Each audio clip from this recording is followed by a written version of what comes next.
నాకు అప్పగించింది, నాకు లెక్క చెప్పాల్సింది. నేను రేపు పొద్దున్న లెక్క చెప్పాల్సి, ఏం లెక్క చెప్పాలి నేను? ఎవరెవరు పెద్దకాయ తెలిసారు, ఎవరో చింతకాయ తెలిసారు నన్ను అడుగుతాడా? నేను చెప్తాను. నాకు ఆ డిపార్ట్మెంట్ నాకెందుకు, అమాయకం కాకపోతేనే. నేను లెక్క చెప్పి కొన్ని ఉన్నాయి, జాగ్రత్తగా రేవెట్టేస్తాడు అంతమంది నుంచోబెట్టి. ఒక ఉడుపులో భయం వేసుకొని అవి చూసుకుంటే సరిపోతుంది. ఏమన్నా ప్రార్థనలో తేడా ఉన్నా, భక్తిలో తేడా ఉన్నా, ఇంటి దగ్గర వ్యవహారం తేడాగా ఉంటే, పర్సనల్ అయితే పర్సనల్గా, కుటుంబం అయితే కుటుంబంలో, మామూలుగా అయితే చర్చిలో, ఎక్కడికక్కడ రేవెట్టేసి జాగ్రత్తగా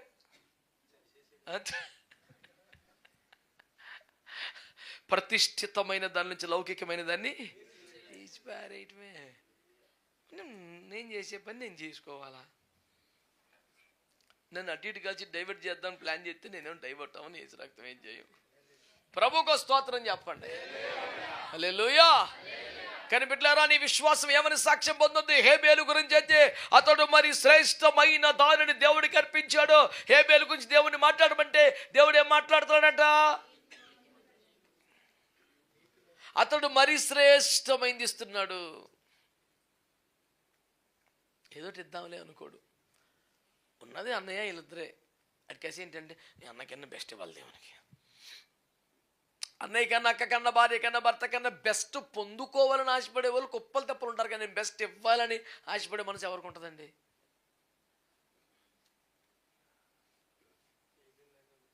కదా? అదొక అద్భుతమైన మనసు అండి. అందుకనే దేవుడు అతను కొంచెం మంచి సాక్ష్యం చెబుతున్నాడు. అరే మనల్ని అంటాడు కాదురా, సాధారణ వ్యక్తి కాదు. ఆయనకి ఎంతసేపు దేవుని దగ్గర ఏం పొందుకుంటామన్న తాపత్రయం కన్నా దేవునికి బెస్ట్. మనకు లైఫ్ ఇచ్చాడు దేవుడు, మనల్ని భూమి మీద పంపించాడు, మంచి కుటుంబాన్ని, తల్లిదండ్రులు ఇచ్చాడు, గొప్ప రక్షణ భాగ్యం ఇచ్చాడు, తన ఆత్మని ఇచ్చాడు, పరలోకాన్ని ఇస్తాడు, కుర్చీ ఇచ్చాడు, సింహాచం, ఇన్ని ఏర్పాట్లు చేశాడు. కనుక మన లైఫ్లో బెస్ట్ దేవునికి ఇవ్వాలి మనం. అనండి, దేవునికి ఏమి ఇవ్వాలి? ఇప్పుడు చెప్పండి, బెస్ట్ టైం ఇవ్వాలంటే ఏమి ఇవ్వాలి? తెలివితేటలు వాడకుండా కరెక్ట్గా చెప్పండి. బెస్ట్ ఇవ్వాలి అనుకున్నాం కదా, బెస్ట్ టైం అంటే ఏది కదా? నువ్వు రోజత్వాన్ని వలిసిపోయి దినమంతా గడిపేసి లోకంలో చొలిసిపోయి రాత్రి వచ్చేసి, ప్రభా ఈ పగలంతా మీరు కాపాడిన స్తోత్రం, రాత్రి సుఖ నిద్ర తెచ్చాను ఆయన అంటే కనీసం చిన్న కళ కూడా డిస్టర్బెన్స్గా ఉండకూడదు వీడికి. అస్సలు పడుకుంటే మళ్ళీ పొద్దున్న మెలకు వస్తే 5, 6 అయిపోయి అప్పుడు మెలకు రాగానే thank you lord for the beautiful morning. I thank you for the sound sleep you have given to me last night. Thank you so much. I hope you will continue the same blessing every night. దీనికి ఏం కరువు ఉండదు నీకు. ఇదా దేవునికి ఇవ్వాలి, ఇవాళ దేవుడికి ఇవ్వాలంటే బెస్ట్ టైం ఏంటో మీరు ఆలోచించేయండి. మానవ జీవితం 70 సంవత్సరాలు ఒక లెక్క బైబిల్లో. ఆయన చిత్తం అనుకోండి ఒక్కొక్కడికి. ఈ 70 అనుకుంటే ప్రామాణికంగా ఇందులో బెస్ట్ టైం దేవుడికి ఇవ్వాల్సింది ఏంటి? యవ్వనమే బెస్ట్ అని ఎందుకు అంటామంటే, మొదటి మానవుడికి బాల్యం లేదు, ఓకేనా? కడపటి ఆదాముకి వృద్ధాప్యం లేదు. కనుక బెస్ట్ వయసుని యవ్వన ప్రాయం అంటానికి ప్రాథమిక సిద్ధాంతం అది. మీకు అర్థమైందా? కనుక యవ్వన ప్రాయము మంచి విలువైన, బలమైన, అద్భుతమైనటువంటి కాలం. యవ్వన జీవితాన్ని ఎవరు దేవునికి ఇస్తారో వాళ్ళు బెస్ట్ ఇచ్చినట్లు లెక్క. దేవునికి బెస్ట్ ఇచ్చినట్లు లెక్క. నేను ఆ విషయాన్ని చాలా చాలా ధైర్యంగా చెప్పగలను దేవుని సన్నిధిలో. నన్ను దేవుడు సేవకు పిలిచినప్పుడు, దేవుని ఆత్మతో నింపినప్పుడు, నన్ను స్పష్టమైన సేవ పిలుపు పొందుకున్నప్పుడు, దేవుని కొరకు ఎన్నెన్నో గొప్ప గొప్ప త్యాగాలు చేసిన మిషనరీల సాక్ష్యాలన్నీ మనసులో మెదలాడుతూ ఉండగా, నేను మోకాల మీద పడి కన్నీరు కార్చి దేవుని దగ్గర చెప్పుకున్న మాట, అయ్యా నేను మీకు ఇవ్వడానికి నాకు అలాంటివి ఏమీ లేవు, కానీ నాకున్న బెస్ట్ నా యవ్వన జీవితమే. దీన్ని లోకాని కోసం ఒక్కరోజు కూడా వాడకుండా, ఏ లోక సంతోషాన్ని ఖర్చు పెట్టకుండా, పూర్తిగా ఈ శ్రేష్టమైన, విలువైన, బలమైన యవ్వనాన్ని ఒక కానుగ్గా నీ పాదాల దగ్గర పెట్టేస్తాను ప్రభువా. నా యవ్వన జీవితాన్ని అంగీకరించి నువ్వు వాడుకో అని చెప్పేసి ప్రార్థన చేసి, నా మంచి యవ్వనాన్ని 18వ ఏట సేవకు వచ్చాను నేను. 18 సంవత్సరాల లోపు ఇంటి దగ్గర ఏమి తిన్నామో నాణ్యమైన తిండి అంటే అదే. 18 సంవత్సరాల లోపు తిన్నదే బెస్ట్ ఫుడ్, ఇంక తిరుగులేదు. 18 ఏళ్ళకి ఎక్కడో ఏజెన్సీలో సేవకు పంపితే, చిన్నప్పటి నుంచి పాకెట్ మనీయే 10 రూపాయలు ఇస్తే సరదా జోలు పెట్టుకొని స్కూల్కి వెళ్ళిపోయిన బతుకు నుంచి వారమంతా సేవ చేస్తే 5 రూపాయలు చందా వస్తుంటే, ఈ 5 రూపాయలకి ఏం కొనుక్కోవాలి? బియ్యమా, నూనె, సరుకులు అర్థం కాక రోజుకో రూపాయి. మిరపకాయే మళ్ళీ రక్తం ఇచ్చేయం, రోజుకొక్క రూపాయి. శనివారం ఆదివారం మళ్ళీ ఫాస్టింగ్, మళ్ళీ సోమవారం నుంచి రెడీ బజ్జీలు బండి. యవ్వనాన్ని దేవుని దగ్గర పెట్టేసి, యవ్వనం అంతా దేవుని కోసమే. 18 ఏళ్ళు, 19, 21 ఏజెన్సీలు అయిపోయింది. దేవుడు విశాఖపట్నం సేవ చూపించారు. మళ్ళీ ఇక్కడికి వచ్చాక అక్కడ దేవుడు డాడీ గురించి స్కూటర్ అమ్మేసుకొని మళ్ళీ సంఘాలు 5 సంఘాలు కట్టిన సంఘాలు, పాడికొండల్లాగా సేవకు ఉపయోగపడి స్థాయికి వచ్చిన సంఘాలని ఇంకొక సేవకుడికి అప్పగించి మళ్ళీ వచ్చి ఇక్కడ వీధుల్లో కరపత్రలు పంచుకుంటా, యేసుప్రభు నమ్ముకోండి, గొప్ప దేవుడు రోడ్ల మీద తిరుక్కుంటా, సంఘం లేదు, కుటుంబం లేదు, 10 రూపాయలు లేదు. కూరమనపాలెం బస్ స్టాప్ నుంచి డిఏవి స్టాప్కి 2.5 డబ్బులు లేక నడిచి వెళ్ళిపోయిన పరిస్థితులు. మళ్ళీ జీరోకి వచ్చేసింది బండి. ఎంత సుప్రీం సాక్రిఫైస్ అని చెప్పట్లేదు, నాకున్న బెస్ట్ నా యవ్వనమే, అది అలాగే ఇచ్చేసి ప్రభుకి. తమ ఆస్తులు రాశిలో ఉన్నారు, తమ పొలాలు ఇచ్చిన ఉన్నారు, తమ బంగారం ఇచ్చిన ఉన్నారు. నా దగ్గర ఏమి లేవు ప్రభా, నాకున్నదల్లా ఈ యవ్వన జీవితం. దీన్ని అసలు లోకం కోసం, మనుషుల కోసం, ఎవరి కోసం నేను వాడను, నీ కోసమే వాడతాను. తిండి లేక కొంతకాలం, ఆ తర్వాత ఒక 4-5 సంవత్సరాలకు ఉపవాసాలు విలువ అర్థమైపోయి ఇక యేసు రక్తమే జయం. సంవత్సరానికి 200 రోజులు ఫాస్టింగ్స్ ఉండి కంటిన్యూ కాదు, ఒక 20 రోజులు చేస్తే ఒక 4 రోజులు తింటే, మళ్ళీ 40 రోజులు చేస్తే మళ్ళీ 4 రోజులు తింటే, 20 మళ్ళీ 14 రోజులు చేస్తే 4 రోజులు తింటే, ఇదే పని.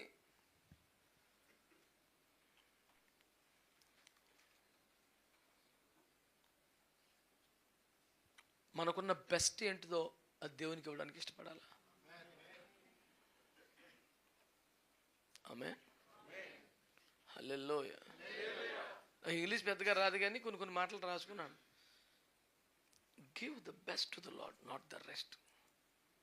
కొనుక్కున్నట్టు పెట్టుకున్నాను, రాసుకున్నాను. కొన్ని పెట్టుకో మైండ్లో. దేవునికి స్తోత్రం కలుగును గాక. హల్లెలూయా. కనుక వాక్యాన్ని మంచిగా అర్థం చేసుకోండి.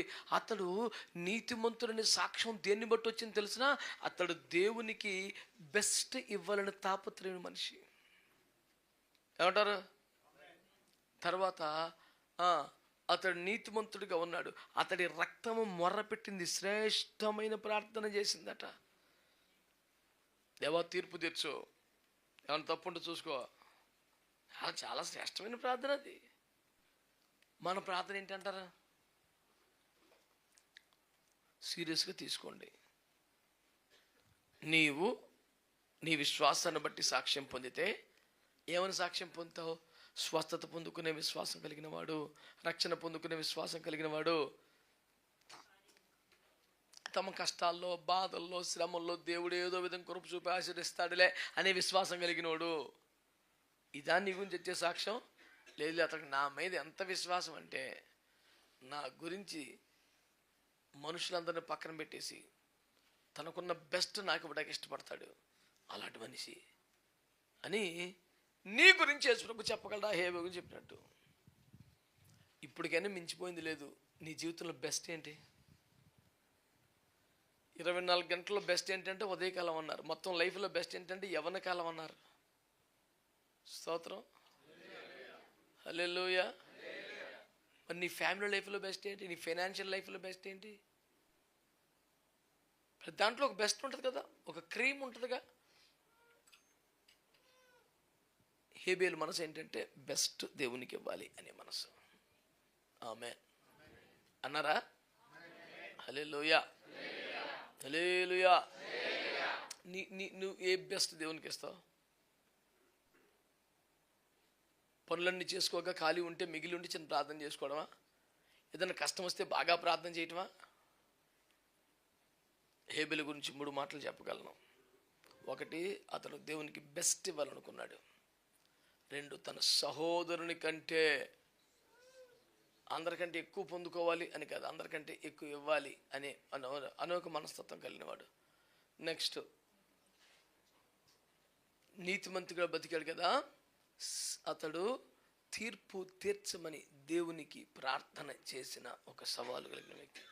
నువ్వు తీర్పు చూస్తే లేనిపోయింది, మళ్ళీ మన తప్పులు బయటపడితే కొన్ని మైనస్ మాటలు పడతాయి, ఎందుకులే ఇందులో కొట్టుకుపోతాం, ఈ లైన్లో వదిలేసి మమ్మల్ని కాదు. నువ్వు తీర్పు తీర్చు, చూడు అసలు. ఒకవేళ పొరపాటు నాలోనే కనపడితే నన్ను శిక్షించు. ఇంకా ఇలాంటి ఒక మంచి సమర్పణలోకి మనం రావాలి. ప్రభువుకు స్తోత్రం కలుగునుగాక. హనోకు విశ్వాసం గురించి ఒక్క మాట మాత్రం ప్రస్తావించి నెక్స్ట్ సందేశాల కొరకు దాన్ని విడిచిపెడతాను. హనోకు విశ్వాసంలో గొప్పది ఏంటంటే, హనోకు విశ్వాసమును బట్టి మరణము చూడకుండా కొనిపోబడ్డాడు. అతడు కొనిపోబడ మునుకు దేవునికి ఇష్టడని సాక్ష్యము. ఇక్కడ పాయింట్, దేన్ని బట్టి కొనిపోబడ్డాడు అనాలి. అంటే అతడికి ఏ విశ్వాసం ఉండింది? కొనిపోబడతామనే విశ్వాసం. బాగా వినండి, కొనిపోబడతామనే విశ్వాసం ఎట్లా కలిగిందంటే, కొనిపోబడటం గురించి దేవుడు మాట్లాడితేనే వస్తుంది. స్వస్థతను గురించి మాట్లాడితే ఎత్తబడి విశ్వాసం ఎలా వస్తుంది? ఆశీర్వాదాల కొరకు మాట్లాడితే కొనిపోబడి విశ్వాసం ఎట్లా వస్తుంది? ఫార్ములా ఏంటి? వినుట వల్లనే విశ్వాసం కలుగుద్ది. ఏం వింటే అదే కలుగుద్ది కదా. నువ్వు స్వస్థతల గురించి వింటే వాక్యం, స్వస్థతలు పొందే విశ్వాసం వస్తుంది. అద్భుతాల గురించి వింటే అద్భుతాలు పొందే విశ్వాసం వస్తుంది. సహజం కదా. అలాగే రాకడను గురించి వింటేనే కదా రాకడలో ఎత్తబడే విశ్వాసం వస్తుంది. అందుకనే దైవజనులందరూ కొంచెం ఒక్కోసారి నొచ్చుకుంటే కూడా నేను కట్టుగా మాట్లాడుతున్న కారణం అది. ఇంకా చెప్తావేట రాకడ గురించి చెప్పకుండా అని కసురుకునే పరిస్థితి ఒకసారి వస్తుందంటే, మనకి పిల్లలు చాలామంది యవన బిడ్డలు సేవకు వచ్చారనే చొరవతో ఎందుకని కోప్పడుతున్నాం అలాగా?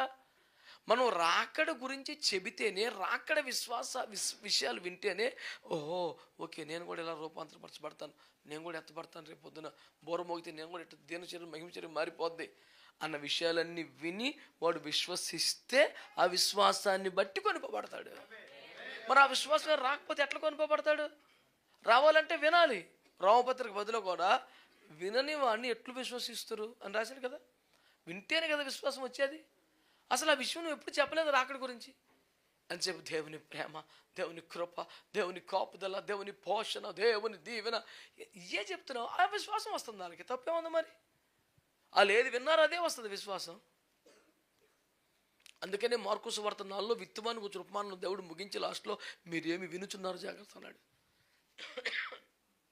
ఏదో వినేసి పొలవమని టైంపాస్ భక్తులు చేసేసుకొని, భూమి మీద ఆరోగ్య జీవనం కొరకే భక్తి చేసి, ఆస్తుల కొరకే భక్తి చేసి సరిపోదు. నా పాయింట్ ఒకటే, హనోకు విశ్వాసమును బట్టి కొనిపోబడ్డాడు. అంటే అర్థం, కొనిపోబడే విశ్వాసం అతనికి ఉండింది అని.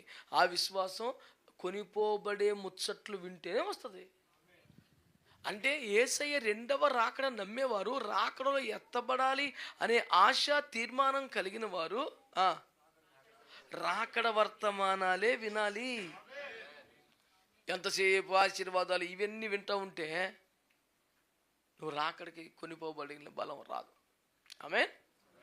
ఇప్పుడు చెప్పండి, అతడు కొనిపోబడక మునుపు దేవునికి ఇష్టడని సాక్ష్యాన్ని, అంటే రాకడలో ఎత్తబడి వాళ్ళు ఏ సాక్ష్యం పొందాలి? దేవునికి ఇష్టమైన బిడ్డలనే సాక్ష్యాన్ని పొందాలి. దేవునికి స్తోత్రం కలుగునుగాక. హేబేలే సాక్ష్యం పొందాడు. హేబేలు తన సహోదరుని కంటే శ్రేష్టమైనది ఇవ్వాలి అనే మనసున్నవాడుగా సాక్ష్యం పొందాడు. అతడు హతసాక్షి అయిన తర్వాత దేవుని తీర్పును కోరే ప్రార్థన చేసిన సాక్ష్యాన్ని పొందాడు. దేవునికి స్తోత్రం కలుగునుగాక. మనం హనోకును చూస్తే, హనోకు ప్రభువు రాకడ విషయాలు అతనికి చెబితే కొనిపోబడే విషయాలను నమ్మి కొనిపోబడే విశ్వాసాన్ని సంపాదించుకొని అలాగతడు కొనిపోబడ్డట్టుగా వాక్యంలో మనం చూస్తాం. దేవునికి స్తోత్రం. హల్లెలూయా. మరి దేవుని బిడ్డలారా, అతడు ఆ విశ్వాసాన్ని బట్టి దేవునికి ఇష్టడనే సాక్ష్యాన్ని, దేవునికి హనోకు దేన్ని బట్టి ఇష్టడయ్యాడు? నెంబర్ వన్ అతడికి కొనిపోబడే విశ్వాసం వచ్చింది. నెంబర్ 2, ప్రతిరోజు కూడా తన కుటుంబంతో కంటే దేవునితో ఎక్కువ సమయం గడుపునట్లుగా తను తాను జాగ్రత్తగా మలుచుకున్నాడు. తనకి కుటుంబం ఉంది. అతడు కుమారులను కుమార్తెలను కనుచు దేవునితో నడిచెను అన్న వాక్యం ఉంది. కనుక ప్రతిరోజు దేవునితో గడపడానికి ఒక ఫిక్స్డ్ టైంని అతను ఏర్పాటు చేసుకున్నాడు. ఆయన దేవునితో కలిసి నడిచేవాడు. అంటే అర్థం ఏంటి? హనోకు దేవునితో నడిచాడంటే వాక్యం ఏముంది? సమ్మతింపకుండా ఇద్దరు కూడి నడుతురా అని ఆమోసు 3:3లో ఉంటుంది. అంటే దేవునితో ప్రతి విషయానికి సమ్మతించాడు, ఎప్పుడు విభేదించలేదు. నాన్న ఇది చేయకూడదు, సరే ప్రభు, నా వల్ల చేయాలి, సరే ప్రభు. దేవుడు ఏదైనా చెప్తే అయ్యో ప్రభు నా వల్ల కాదు. అదే లోతు ఏం చేశాడు? ప్రభు అని ఎక్కడికి వెళ్ళిపోలేను, ప్రభు నా వల్ల కాదు, నేను దగ్గరలో ఈ ఊరు వెళ్తాను, అంత దూరం వెళ్ళలేను. ఏదో ఒకటి అతను సమ్మతించదు, అతను చెప్తాడు అంతే. అలా ఉన్నవాడు దేవునితో నడవలేడు, సమ్మతిస్తేనే నడవగలడు. కనుక హనోకు గురించి ఏం చెప్పగలడు దేవుడు? అతను నా మాటకి సమ్మతించాడు, నాతో ఎక్కువ టైం గడపడానికి ఇష్టపడ్డాడు, ప్రతిరోజు నన్ను కలుసుకుంటూ ఒక ఫిక్స్డ్ టైం పెట్టుకుని వచ్చేసేవాడు. ఇవన్నీ దేవుడు హనోకు గురించి సాక్ష్యం చెప్పగలడు. నీ రెగ్యులర్ ప్రేయర్ లైఫ్ గురించి దేవుని దగ్గర సాక్ష్యం ఉందా? వీలైతే చేయడమో లేకపోతే చేయకపోవడమో, ఓపుకుంటే చేయడం, కష్టాలు వస్తే ఒకలాగా చేయటం. వీడు ప్రతిరోజు పలానా టైంకి ఎంత నమ్మకం దేవునికి అతని మీద, ప్రతిరోజు భూమి మీదకి దిగి వచ్చి చూడంటే దేవుడు హనోకు కోసం. నేను ఎంత కష్టపడ్డాను దూరం చొత్తి అని ఎత్తుక్కునే పరిస్థితి ఎప్పుడు రాలేదు. రెడీ ఉండేవాడు. కుటుంబంతో మినిమం సమయాన్ని, దేవునితో మ్యాక్సిమం సమయాన్ని గడుపుతున్నట్టుగా అతను గడిపాడు. కనుక దీన్ని బట్టి హనోకు దేవునికి ఇష్టడని సాక్ష్యం పొందాడంటే రోజు కానుకిచ్చేవాడా? అది కాదు కదా అర్థం. రోజు దేవునితో గడపడానికి ఒక సమయం ఫిక్స్ చేసుకున్నాడు, ఆ టైం ప్రకారం వచ్చి ప్రార్థనలో కూర్చున్నవాడు, దేవునితో ప్రతి విషయంలో సమ్మతింపి ఆయనతో కూడా నడిచాడు. ఇలాంటి వ్యక్తికి భూమి మీద వదిలేరు, తీసుకెళ్ళిపోతానిపించింది దేవుడికి. ఇతను నా కోసం వెయిట్ చేస్తున్నాడు, తీసుకెళ్ళిపోదాం, మనుషులతో కంటే కుటుంబంతో కంటే నాతో గడపడాన్ని ఎక్కువ ఆస్వాదిస్తున్నాడు, ఎంజాయ్ చేస్తున్నాడు, తీసుకెళ్ళిపోదాం. ఆ దేవుడు అతను తీసుకెళ్ళిపోయాడు. కనుక దేవునికి ఇష్టడు అవ్వడానికి గల కారణం, దేవునితో ఎక్కువ సమయం గడపడానికి అతను ఇష్టపడ్డాడు, ప్రయాసపడ్డాడు. దేవునికి స్తోత్రం. సరైన ప్రార్థనా జీవితం లేకుండా దేవునికి ఇష్టంగా ఉండడం ఎవరికి కూడా సాధ్యం కాదు. కనుక నేను ఈ పూటకి సరిపెడుతూ ఈ 2 మాటలు మీ ముందు పెడుతున్నాను. ఒకటి, హేబేలు ద బెస్ట్ దేవునికి ఇవ్వడానికి తాపత్రయపడ్డాడు. హేబేలు నీతిమంతుడిగా ఉన్నాడు. హేబేలు తన రక్తం కూడా న్యాయం కోసం మొర్ర పెట్టగలిగిన స్థాయి కలిగిన వాడు. తర్వాత హనోకు ఎలాంటి వాడు? మ్యాక్సిమం టైం దేవునితో స్పెండ్ చేయడానికి ఇష్టపడ్డవాడు. రాకడ విషయాలు విని ఒక వైరాగ్యంతో ఎత్తబట్టానికే ఇష్టపడిన సమర్పణలోకి వచ్చాడు. ఆమేన్. అతడు తన జీవితాన్ని బట్టి దేవునికి ఇష్టడు అనే సాక్ష్యాన్ని సంపాదించుకున్నాడు. దేవునికి స్తోత్రం కలుగునుగాక. హల్లెలూయా. నోవహు గురించి మాట్లాడుతున్న అది వరకు చూడని సంగతులను గూర్చి హెచ్చరింపబడిన వాడై నమ్మాడని రాశాడు. అది వరకు చూడని సంగతులు ఇప్పుడు మనం యుగాంతంలో జరిగే సన్నివేశాలు, రాకడ ముందు కొన్ని సన్నివేశాలు, ఇజ్రాయిల్లో మందిరం పునరుద్ధరణ కానీ, ఎర్రపెయ్యి వధించటం కానీ, అబద్ధ క్రీస్తు పరిపాలన కానీ, అబద్ధ ప్రవక్తన చేసే అద్భుతాలు కానీ, ఇవన్నీ కూడా మనము చూసినవి కాదు. చాలా వింతలు, భయంకరం జరగబోతున్నాయి. మహాభయంకర శ్రమల కాలం మనం ఇంతకుముందు చూసింది విన్నది కాదు. పరిశుద్ధులకు ఓర్పు గురించి మనం చూసింది విన్నది కాదు. కనుక ఇదివరకు చూడని సంగతులే జరగబోతున్నాయి భవిష్యత్తులో. వాటి కొరకు చేయబడుతున్న ప్రార్థనలు వ్యర్థం కావో, వాటి కొరకు నువ్వు పూర్తిగా సిద్ధపడవలసి ఉన్నది. నోవహు ఇదివరకు ఎక్కడ జరగకపోయినా, ఎప్పుడు చూడకపోయినా దేవుడు చెప్పాడు కాబట్టి జరుగుద్ది అనే పిచ్చి విశ్వాసాన్ని కనపరిచాడు. కనుక రాబో కాలంలో జరగబో సంగతులు భయంకరమైనవి, చరిత్రలో ఎప్పుడు ఎక్కడ జరిగినవి కాదు. కానీ ప్రభు వాక్యం చెబుతుంది కాబట్టి మనం నమ్మాలి. ఆ యొక్క అంత్యకాల సంభవాలకు సిద్ధపడిపోవాలి. రాకడికి మనల్ని మనం ఆయుత్తపరచుకోవాలి, పరిశుద్ధాత్మకు అప్పగించుకోవాలి. కనుక దేవుని దగ్గరికి వెళ్ళిపోవడానికే సిద్ధపడిపోయిన భక్తి హేబేలు చేశాడు. దేవునితో ఎక్కువ సమయం గడిపే భక్తి హనోకు చేశాడు. దేవుడు చెప్పాడు కనుక లైఫ్లో అందరు పిచ్చోళ్ళు అనుకున్న దేవుని మాటను నమ్మి దాని మీద ఎగ్జిక్యూట్ చేయడం ప్రారంభించాడు నోవహు. వీళ్ళందరూ తమ తమ విశ్వాసాలను బట్టి దేవుని దగ్గర సాక్ష్యం పొందారు. ఆమేన్. ప్రాణము పెట్టినంత విశ్వాసాన్ని హేబేలు కలిగి ఉన్నాడు. తనతో ఎక్కువ సమయం గడిపే అంత పిచ్చి విశ్వాసాన్ని హనోకు కలిగి ఉన్నాడు. తన కోసం లైఫ్ని ఖర్చు పెట్టేసే అంత విపరీతమైన విశ్వాసాన్ని నోవహు కలిగి ఉన్నాడు. అంటున్నాను, మనము కూడా మన విశ్వాసాలను బట్టి సాక్ష్యం పొందాలా వద్దా?